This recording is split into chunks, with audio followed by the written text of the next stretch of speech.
Will Dwyane Wade help the Cavaliers enough? Can Chris Paul and James Harden play together well enough to beat the Warriors? Can OKC possibly make it work with their big three? The only question left is, say it with me, you win?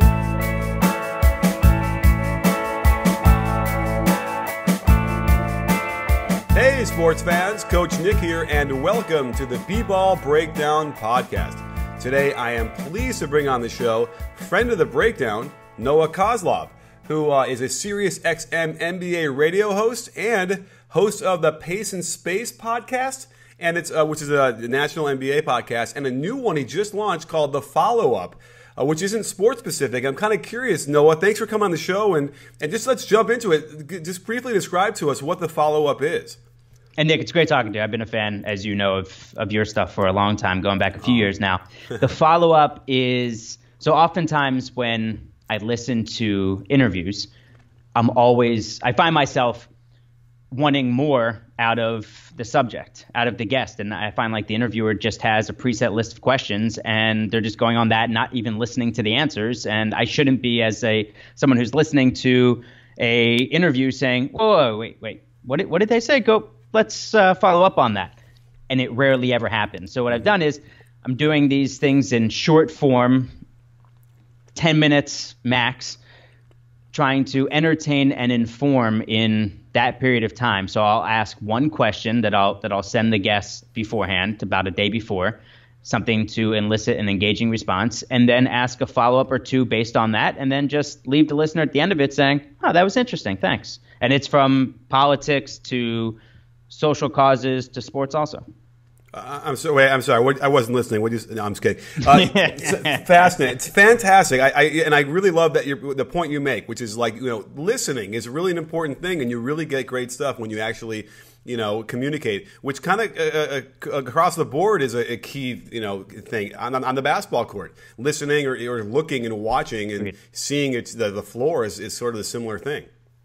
Agreed. And being understanding and knowing your own role and knowing what you're good at and being able to feed off what others are really good at and allowing yourself not to be the star of things, that it's the guest or it's their story and it's your job to bring the best out of them. It's almost like being a coach or one of the veterans on the team. Absolutely. Well, I want you to be the star. So let's talk about some of the NBA stuff. I'm not so comfortable with that. But anyway, I'm not here to hear myself speak. I want to hear what your thoughts are. So I think we should jump right into some of the different incredible changes we've had over the offseason. Probably unprecedented as far as the amount of moves and star power. We have to start with probably the biggest star of them all moving would be Jeff Withey going to the Mavericks. I honestly didn't even know that. Yeah, it's what you get when you start. I actually prepared. I looked at the entire NBA roster moves, and that one jumped out at me. But I don't know. Let's just jump in here with one that might be, I guess, the most interesting and the most recent, which would be Dwyane Wade signing with the Cleveland Cavaliers. We have a bit of a reunion with LeBron and Dwyane Wade. Initial thoughts and then secondary thoughts. So my first thoughts were, how does he fit in? And also on this Cavaliers team, they have just so many guys. And maybe I just say guys because they just have so many names that we know, and maybe that's just because they've been to the finals for so long. But I don't know where he fits in realistically when and if Isaiah Thomas is healthy. How much can he be on the floor with LeBron? He's not playing any defense. If this takes minutes away from Jay Crowder, I think it's a mistake. If it takes shots away from J.R. Smith, I think it's a mistake. And all I'm seeing is, and I know you're working on the video, all I'm seeing is all these driving cuts from LeBron and Wade when they're in Miami together. Dwyane Wade's 36 years old.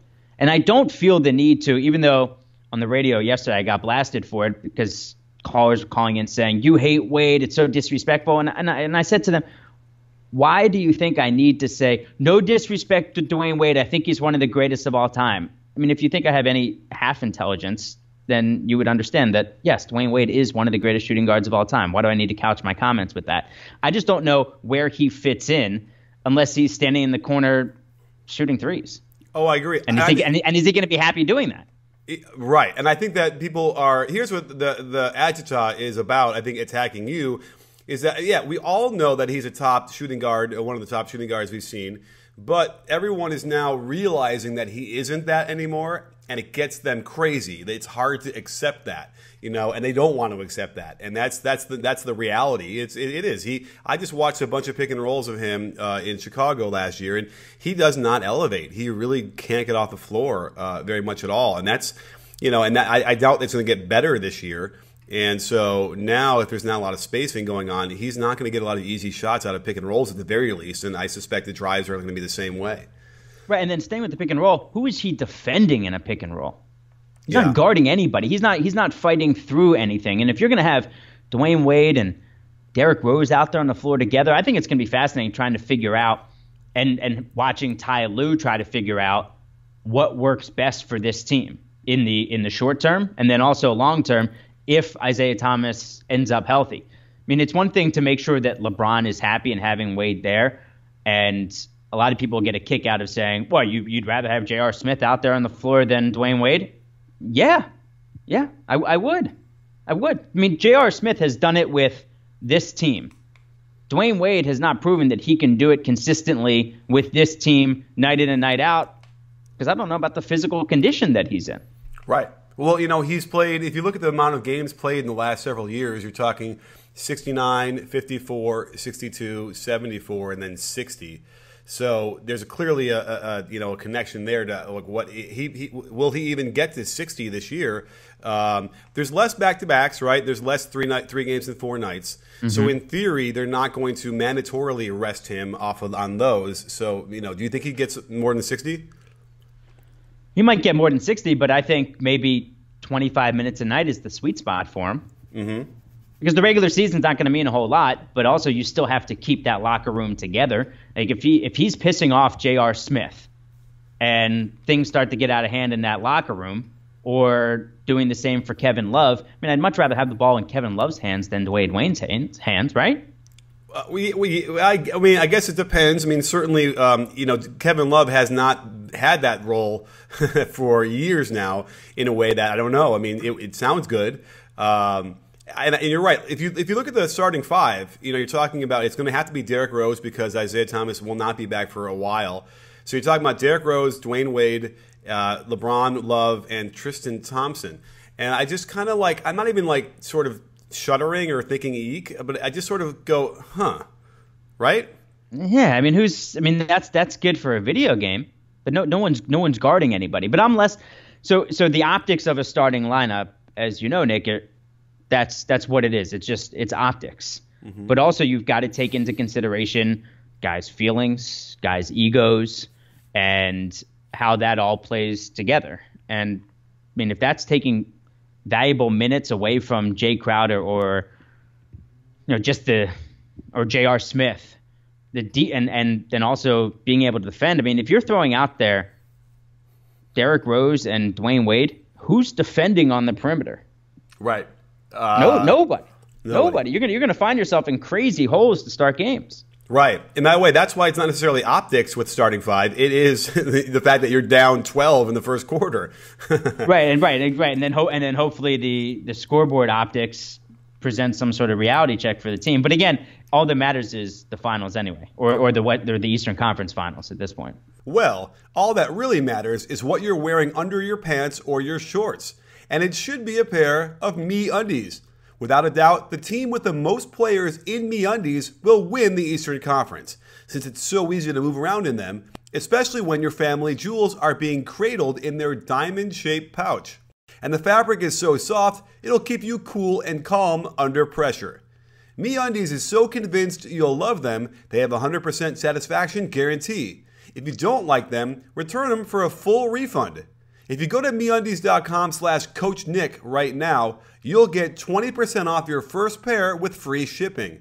I got myself a pink pair, and I'm considering wearing them on the outside of my pants just to let people know. So, bounce your balls right over to MeUndies.com/CoachNick.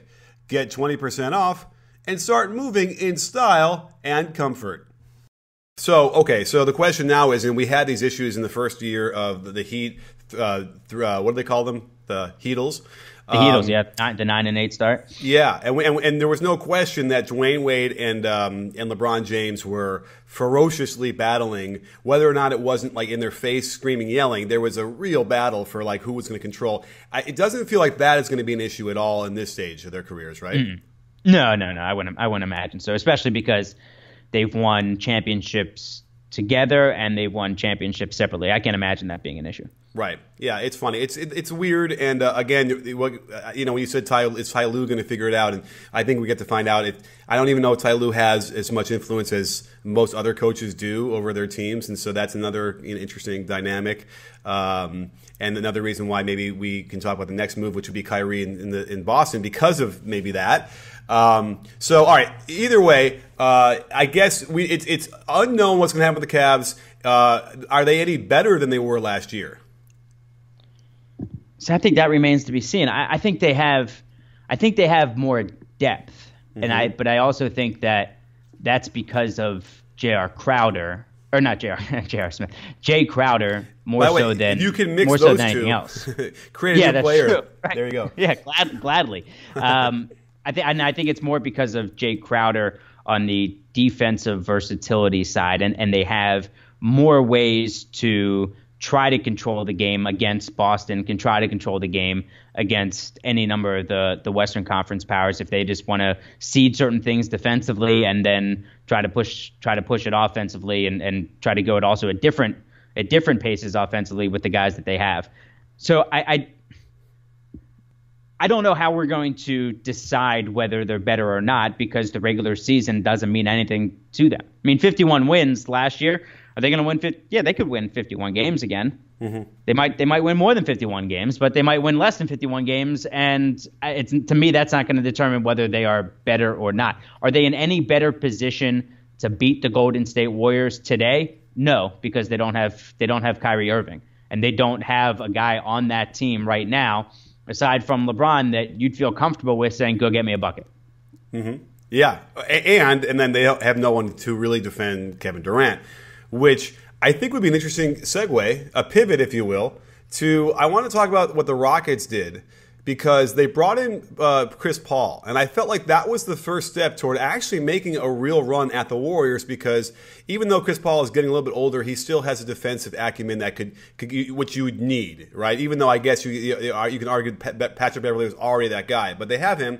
And I think the mistake was, or not a mistake, but I think that the only solution that the Rockets could have done to really compete with the Warriors, they needed to have signed Paul George. And that would have been the only way that works. And they couldn't make that happen. So I guess, talking about the Rockets, what are your thoughts on how CP3 is going to work and what they're going to do? I was trying to look at it more from you'd be the expert on how it would work out on the floor basketball-wise. I don't see how this works out personality-wise. I mean, there's still, I think, so much pressure on James Harden to, one, either address or make up for Game 6 of last year against the Spurs. That is and I don't want to live in the past here, Nick, but that is an all-time no-show. An all-time. One of the more unexplainable things in NBA history. The guy didn't take a shot until they were down 20, 18 minutes into the game. James Harden. The guy who thought he, could have been MVP. It's an all-time no-show. So, and Chris Paul, who demands so much from everybody, but Chris Paul hasn't been to the promised land either. So, you could get to a point this year where James Harden looks at Chris Paul and says, "Yo, man, shut up! You haven't been there either. What do you know?" So I don't know how these personalities are going to work out, but it just adds to one of the endless number of fascinating storylines in the league. But does Chris Paul help out? I mean, the fact that they can stagger the two of them, great. Does Chris Paul help out? Having Chris Paul help out Clint Capella, you would think so. But for that Rocket team, are you going to get another year out of Eric Gordon where he's completely healthy? Trevor Ariza? I mean, you're banking on a lot of things that worked last year that were not the norm for previous seasons.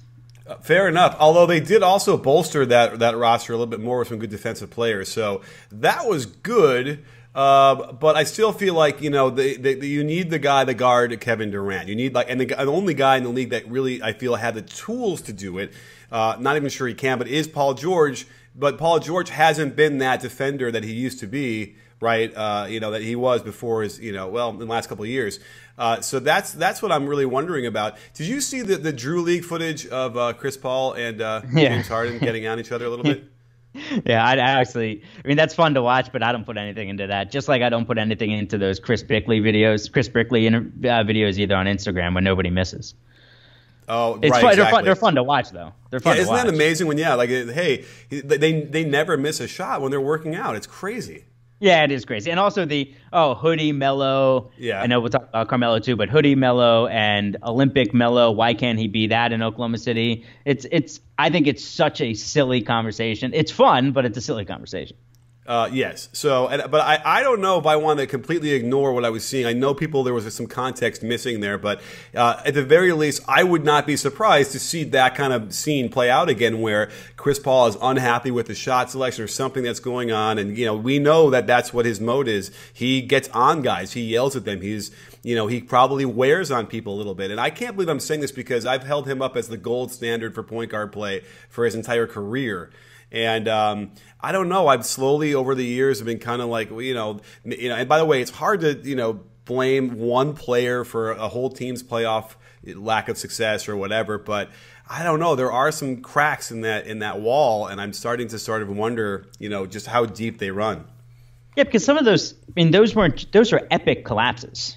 Yeah. And epic failures. They weren't just, what if that happened? What if that happened? I mean, going into the playoffs last year, I picked Utah to beat the Clippers in the first round. And in 7, winning on the Clippers' home floor because I thought, well, you get to a Game 7 and the Clippers have all the pressure on them and they will not be able to handle it. Plus, some injury is going to happen, and an injury did happen. Yeah.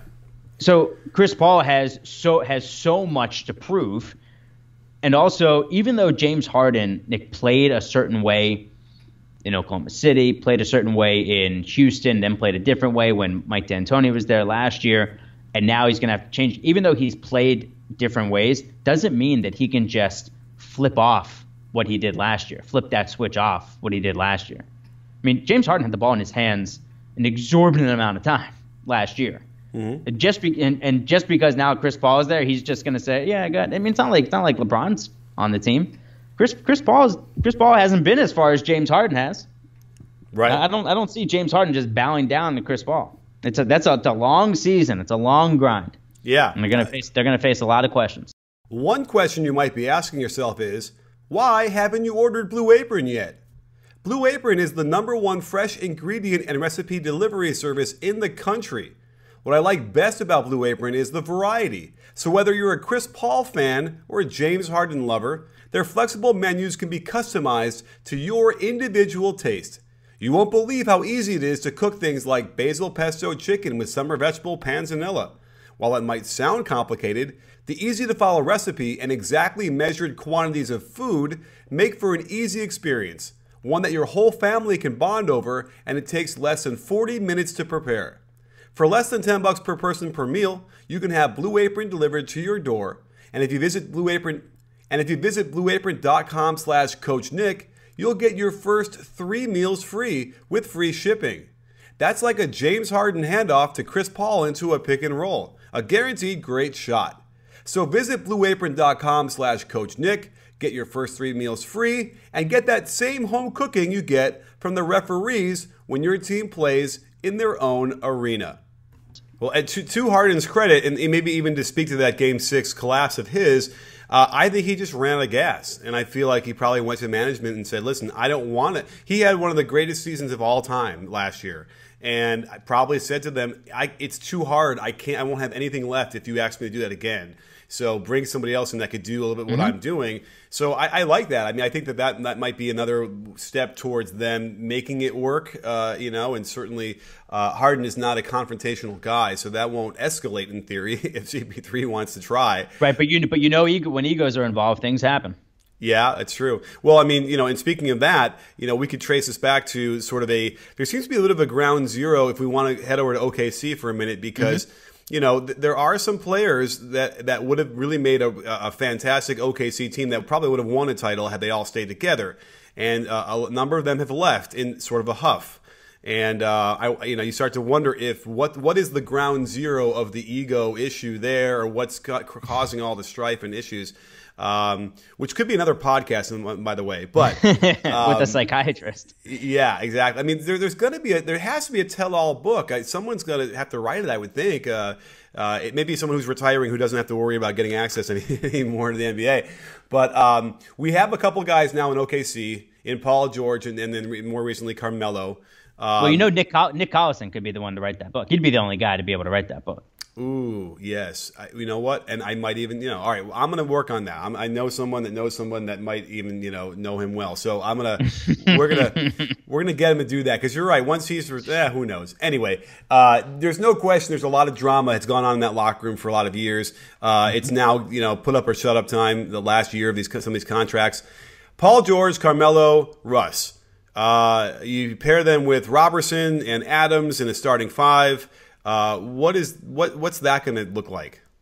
I like it a lot, but I also think a lot has to do with Patrick Patterson and his knee also, as a guy who can stretch the floor. So I thought that as soon as they got Paul George, I thought that was the team that would face the Warriors in the Western Conference Finals. Not necessarily the number 2 seed in the Western Conference, but I thought that team would get to the Western Conference Finals and face the Warriors.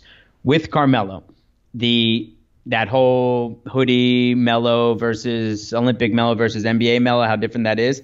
And now I've been hearing a lot from everybody. Well, why can't he just be Olympic Melo here? Well, in the Olympics, there's no pressure. Here there's actual pressure. So we will find out early on if Carmelo's willing, and it's going to be a feeling out process of what role these guys are all going to accept. And Russell Westbrook hasn't, the big question is, what's he doing with that extension? If he hasn't signed it by now, I just don't think he's going to sign it. Mm-hmm. And the money to him even though it's $207 million and it's so much more than he can get elsewhere, he's got a lot of money. And that's one of those unintended consequences from the league with that Supermax contract. These guys already have a lot of money, and they're actually valuing where they're playing, where they're living, who they're playing with. I think this works out because of what the Thunder have gone through and what Westbrook has gone through also. So Westbrook averaged a triple-double last year, and no matter what you think of the box score stats and analytic stats, he averaged a triple-double, and by himself took that team to the playoffs. Mm-hmm. And so he knows that, and then they ended up losing early. So he knows that he can't do that again and have any sort of success. So I would expect Russ to not necessarily defer, but alter his game with Paul George and with Carmelo Anthony, as they all know what actually matters in the league and what these are intelligent guys, those 3 guys, what they can achieve together. Okay, interesting. I do feel like Paul George will end up being the Chris Bosh of this big 3, and who have to supplement his game the most. And just sort of get the shots he can find and whatever. They'll figure it out while Russ and Melo kind of battle out to figure out how they're going to work together. I think that's the Dwyane Wade, LeBron dynamic. And then, perhaps because of that, Paul George doesn't get a lot of the actions that make him so good offensively. But he seems to be the kind of guy that would be like, you know what, I just want to make this work. I'll do whatever I have to do. The reason why we don't have Olympic Melo in the NBA, I think, is because on the other side of the floor, guarding him, Kevin Durant and LeBron James are on his team in the Olympics, and instead they're going to be on the other side guarding him. That, I think, is probably the biggest difference to why Melo won't be Olympic Melo. Yeah, but I also think that Carmelo, his defense isn't – he's not an all-defensive guy, but his defense isn't awful. So, and now that he's not going to have to guard – or be responsible for other teams' best players, or do everything offensively, you might see a little bit of a resurgence in Carmelo on both ends. But I think Paul George, I don't think Paul George wants to stand at the 3-point line and just try to knock down threes like Chris Bosh.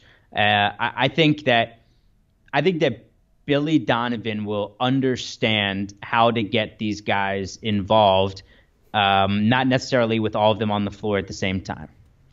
Well, I get my hidden Twitter account is going to come out at you and start yelling at you that the Donovan. I know you hate Billy Donovan. I know you do. I don't. Oh, whoa, hey! I don't hate Billy Donovan. I have no hate in my heart for anybody.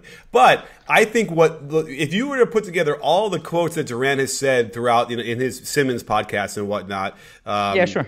And also, with his fake Twitter account or whatever or his real Twitter account that he didn't mean to post, I think that there is a picture being painted, right, that maybe Donovan doesn't, kind of like a Tyronn Lue. He doesn't necessarily have the control to do what he wants to do, which is interesting because the argument was probably in the last year of KD and Russ together, there was clearly a struggle. A lot of the offense they ran couldn't have been designed by a coach. The way it was run, it's just this doesn't make sense. So either KD was torpedoing it or doing whatever he wanted, or Russ was doing it. And now we have KD complaining that they wasn't there. So now you wonder, well, maybe it was just Russ kind of doing Russ stuff and not following the offense, and then that kind of made it all devolve. So then the question is well, can Donovan assert that control now? So here's what I think. So to win the PR battle, so Russell Westbrook, if he's not going to sign that extension, that becomes the big question. And so if you're the Thunder, you've got to do what you think is going to keep Russ there. And if Russ is going to leave, then how are you going to keep Paul George there, or even, worst case scenario, you're just stuck with Carmelo for another year, which would be so ironic if Carmelo is stuck in Oklahoma City by himself. But right. To win the PR battle, if Russ is going to say, I'm leaving because X place, because it seems like the only acceptable reason to go somewhere else is because X place gives me a better chance to win. So it's now up to Billy Donovan to do whatever he can to give this team the best chance to win. So I think that the growth of a head coach, and no matter what you think of Billy Donovan as a head coach, I think the growth of a head coach will allow Billy Donovan to put the players in situations where this team now has the best chance to win, that Russell Westbrook can't win a PR battle with the city of Oklahoma City saying X place gives me a better chance to win than with this group. And if that ends up being the case, then Billy Donovan's out as a head coach. Right. By the way, if it goes south, it's not going to go south. They're not going to start the season, 5-15. That's not going to happen. But no. But if it did, then look out as well for him. Well, if they're out of it by the All-Star break, I mean, this is such a crazy if because I can't imagine that happening. Then you put Westbrook on the trading block or Paul George on the trading block. Right. Oh, and they would do that in a second as they should. And then that would kind of be interesting. But the only problem they have there is that a guy like Paul George, they know is going to sign with the Lakers, and so no one's going to really want to trade for him. It's certainly not give up that much. And so which again, this is so fraught with so many storylines. It's fascinating how this is all going to work. It's awesome. Well, okay, and here's the reason why OKC might not be as good as people think, or their record might not be as good, is because there's a team in Denver that I think everyone is so slept on. They're like, this is like, oh gosh, I was going to say Paul Bunyan, but what's the guy who sleeps all the time for 100 years? Rip Van Winkle. That's what we're talking about with Denver. I think that they have an opportunity here to really just shake up the entire Western Conference. All because of Paul Millsap, or more so because of the growth of another year of Jokic and Jamal Murray? Yes. So here's a question I asked a few Nuggets folks last year. Who's their best five? Well, it's definitely not going to be Moutier. I think that experiment is over. Murray should get that spot, I hope. So you're talking about Murray, you're talking about Harris, you're talking about Millsap, Jokic, and what am I thinking of? Oh God, who's the guy that's still there? Chandler? No, not Chandler. I mean Wilson Chandler's there. Yeah. Malik. Oh, okay. I mean, I'm thinking. I don't know. Right, and then you have Fareed yelling already that he's a starter. That's too bad because he's not. But right, isn't Fareed the quintessential off the bench, high energy, get your 8-9 rebounds and 8 points and whatever? See, that's the thing. You'd think that, but he claims that all their slow starts last year is when he wasn't starting, and that he's the guy who All right, and you so and you, start and him. you can make that case. Oh, and by the way, you know what? I just froze out Will Barton, which is another interesting issue. Mm-hmm. Yeah, Will Barton, and I like Malik Beasley a little bit too. Yeah, and Mike Malone's a good coach, and I don't know. There's something there. I think that he could. I mean, all I can tell you is that they should be very tough to beat every night. And I think so too. But when it comes time for the playoffs, these guys just haven't experienced that. And I mean, Millsap has, but you got to get into the playoffs and experience that before you can expect too much. Okay. It'll be a nice story, and I'd root to watch the Nuggets play as long as possible. But there's a difference once you get into the playoffs. That first experience of playing in the playoffs and how different it is when you're a young team. That's why I think that there's a lot of nice stories, but a lot of these guys haven't experienced the playoffs. Okay, fair enough. Just like Minnesota. Minnesota could be a really nice story, but just because Jimmy Butler has experienced the playoffs and hasn't fared so well in the playoffs, doesn't mean that the Minnesota Timberwolves are going to win a first-round playoff series. That is true. However, it doesn't necessarily go against what I said as far as the regular season mucking up the Western Conference, which they could do. And then, crash and burn, we'll see. So I don't know. I'm just very intrigued by them. And again, and Beasley I like as well. Who do they have? Tyler Lydon is who they drafted. I feel like there was somebody else, but I guess not. By the way, do you know what college Wilson Chandler went to? DePaul. We are DePaul. I don't know. I grew up down the street. I had no idea that that's where he is. And that Paul Millsap is going to make $31.2 million. God bless America. Good for him. Right? Good for him. Wow. Is Wilson Chandler the last DePaul guy to make the league? Wow, that's a great question. I mean, I ran into David Booth, at Summer League all the time, and I always remember, we connect on that. But, maybe. What a disaster that is. Chicago, one of the great hoop cities, and DePaul has been in the dregs of college basketball for such a long time. Absolutely, yeah. It's cool. B-Ball Reference will get you over there, and yes, he's the last. He is the last DePaul player. He's no Terry Cummings and Mark Aguirre. I'll tell you that. Yeah, he's also he's no Dave Corzine. Oh yeah, which that's my era. So at any rate, it's a real shame what's going on. Although Ray Meyer was this just a huge force, but Joey, his son, did some nice things. Rod Strickland and that Dallas Comegys team was really good, but yeah, it's a shame that didn't, because it was a great little arena and everyone would pack it. And it would be those are the fun days. They should do a 30 for 30 on DePaul basketball. I mean, you could. Well, for the past 10 years, you could do it in 30 seconds. But I guess, right. I guess if you go back, you could get an hour. You could get an hour out of it. But look, on this team with Fareed and his issues, there are clear issues with Kenneth Fareed here. Yeah, that's got to get taken care of immediately because that could derail that locker room. Yeah, and I don't think they would have any. They would trade him in a second if it became. Oh, sure. Just a matter of. Yeah. What are you going to get for him? Right. And by the way, they don't need too much. They could, they could just find another high energy guy who was going to want to come off the bench, and I feel like you can find those guys. I would hope. Let's choose one last thing as we wrap up this to focus on real quick. I guess is Butler to the Wolves or Hayward and Kyrie to the Celtics more interesting to you? I mean, I think they're both pretty intriguing. We could hit on both quickly. How about that? Okay, hit it. Boston to me, I find extremely intriguing, and I guess that's the buzzword of the entire offseason is intriguing.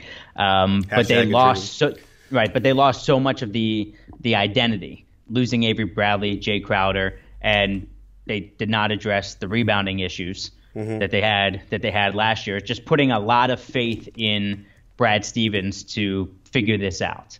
And then also, I mean, I think Gordon Hayward is an overlooked good defender.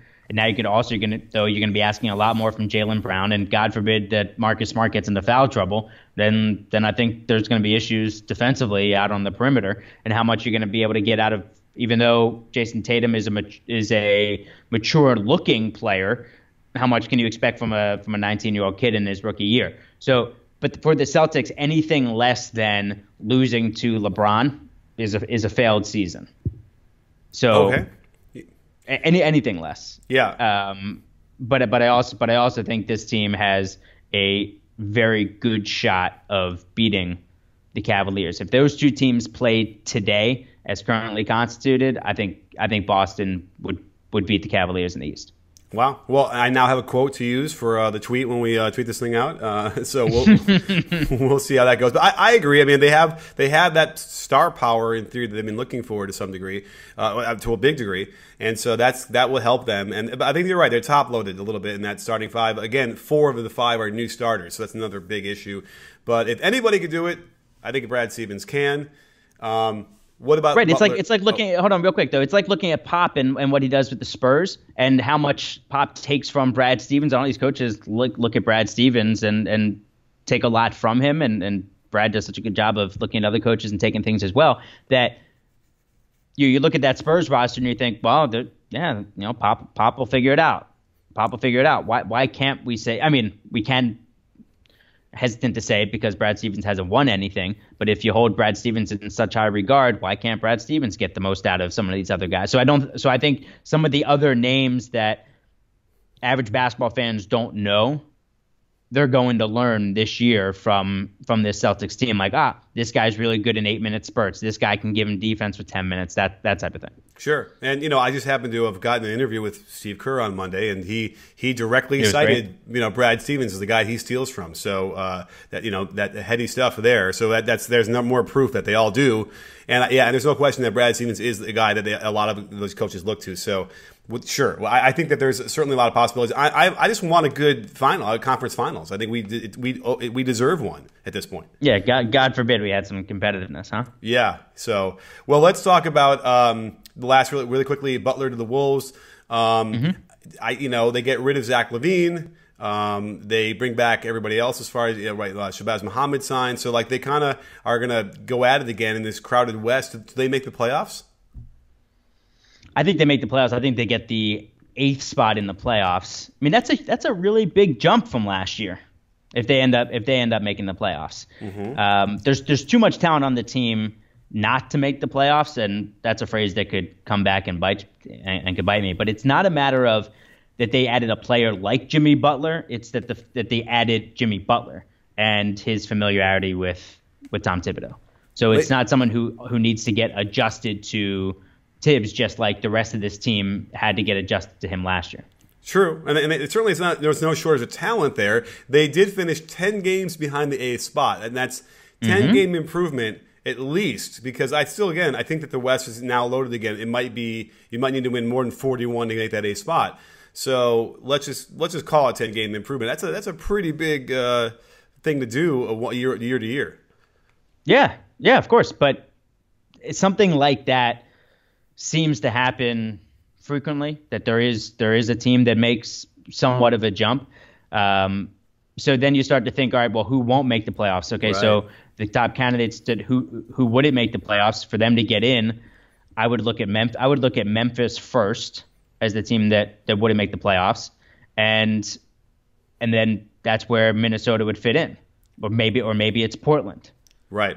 And then you end up with Denver in there too, and right. Or maybe if Utah can't score more than 80 points a night, then maybe it's Utah. But there's always a team or two in each conference every year that drops out.